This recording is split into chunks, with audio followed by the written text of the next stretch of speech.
Bonjour, bienvenue dans cette partie du cours sur les tooltips en Bootstrap. Alors, un tooltip, pardon, c'est une bulle d'information et on l'associe généralement à des boutons ou à des éléments. Et lorsqu'on passe le curseur sur ces boutons, ces éléments, il y a une information, il y a une bulle d'information qui s'affiche et qui nous donne des informations supplémentaires.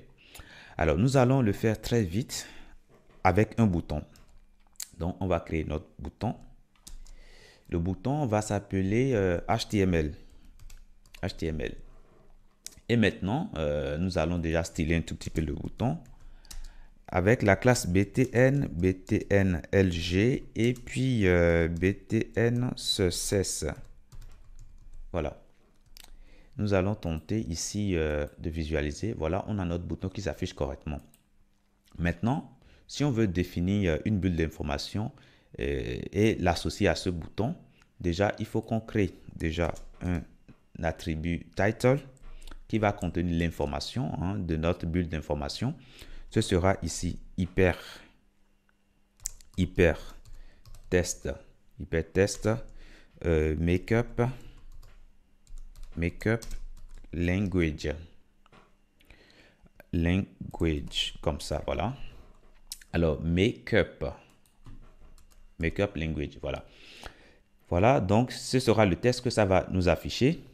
Maintenant, nous allons créer aussi un attribut data toggle comme ça, et puis nous allons lui donner une valeur. Alors la valeur que nous allons lui donner, évidemment, ce sera à nous de choisir cette valeur. On peut mettre disons HTML, ou bien on peut mettre bulle d'info, bulle, on peut mettre bulle tout simplement, bulle voilà, bulle d'information, bulle info, voilà, on peut mettre quelque chose comme ça. Alors maintenant, nous allons tenter de visualiser, on actualise, on vient dessus et voilà, ça ne se passe pas correctement. On n'a pas notre bulle d'information. C'est vrai qu'on a un test qui s'affiche, mais on ne veut pas avoir ce style-là. Ce n'est pas ça que nous voulons. On veut quand même qu'il y ait une bulle qui s'affiche. Et donc, il faut noter que en Bootstrap, les tooltips ne marchent pas directement comme ça, comme le cas des boutons, le cas des drop-downs qu'on a eu déjà à voir. Pour que les tooltips marchent, il faut les activer. Et il faut les activer à travers un script JavaScript. Alors, donc, nous allons associer à notre document ici, nous allons associer un script qui aura pour source JS et puis script.js. On va enlever l'espace inutile ici et nous irons maintenant créer le fichier. Nous irons créer le fichier bien dans le dossier JS. Clic droit, New File. Voilà. Là, on vient de créer un style qui est lié à notre document web ici. Maintenant, nous allons activer notre tooltip.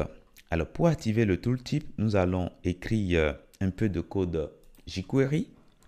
Donc, on va mettre dièse et puis fonction comme ça. Et maintenant, nous allons écrire le code de la fonction. Alors, cette fonction va s'exécuter lorsque la page sera chargée. Donc, et cette fonction à l'intérieur, nous voulons activer les tooltips. Donc, déjà, nous allons cibler les éléments de notre document qui ont pour attribut data toggle. On peut aller voir ici. Voilà, qui ont pour attribut data toggle bulle info. Bon, si on veut, on peut copier tout simplement pour faire simple. Voilà. Donc, on va cibler les éléments qui ont pour attribut data toggle égale à bulle info. Et maintenant, nous allons les activer. Nous allons activer les tooltips pour ces éléments. Donc, on va mettre tooltip comme ça. Alors, une fois que ça c'est fait, on peut maintenant revenir ici et actualiser. Et lorsqu'on va venir sur l'élément, vous voyez, on a bien notre tooltip qui s'affiche, bien designé comme ça en bas. Donc, voilà comment on crée les tooltips en Bootstrap. Alors, jusque-là, Jusque-là, ça va encore, hein. Donc, c'est juste une ligne. Donc, normalement, ça ne doit pas poser de problème. Et puis, c'est en jQuery. Donc, voilà, je vous ai déjà expliqué, hein, le comportement.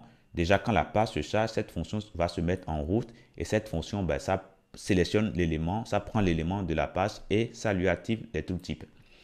Maintenant, une fois encore, on peut créer autant de tooltips que nous voulons au sein de notre page.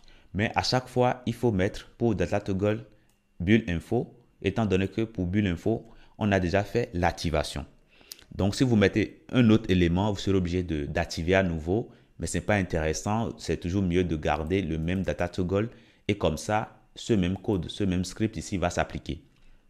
Maintenant, ici, on voit que notre tooltip, lorsqu'on vient dessus, ben ça s'affiche directement en bas ici, vous voyez. Alors, on peut faire le choix de vouloir l'afficher en haut ou en bas ou bien à gauche ou à droite. C'est possible de le faire. Donc, déjà, ce que nous allons faire dans un premier temps, on va déjà espacer un tout petit peu notre bouton au sein de la page. Voilà. Donc, on va prendre container. On va prendre les boutons que nous avons dans le container. Container. Et puis, on va prendre bouton. Et ce que nous allons faire, c'est de définir une marge de 500 pixels, par exemple. Voilà, 500 pixels. Et déjà, lorsqu'on regarde bien ici, on vient sur l'élément, on voit que par défaut, ça s'affiche en haut, vous voyez. Alors, si on veut l'afficher en bas, on va ajouter data placement,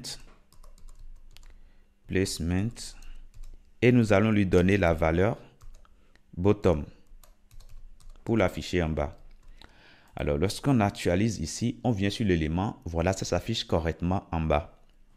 Maintenant, si on veut l'afficher à gauche ou à droite, c'est pareil, hein, left ou right. Alors, ici, on va l'actualiser. On vient dessus et ça s'affiche correctement à gauche parce que nous avons mis left. Alors, si on met right, voilà, on actualise. Lorsqu'on vient dessus, voilà, ça s'affiche correctement à droite. Donc, voilà comment déjà on crée les tooltips. Voilà aussi comment on peut spécifier, hein, l'endroit où nous voulons afficher notre bulle d'information. Donc, déjà, je vous dis merci pour avoir suivi cette partie et à très bientôt dans la prochaine.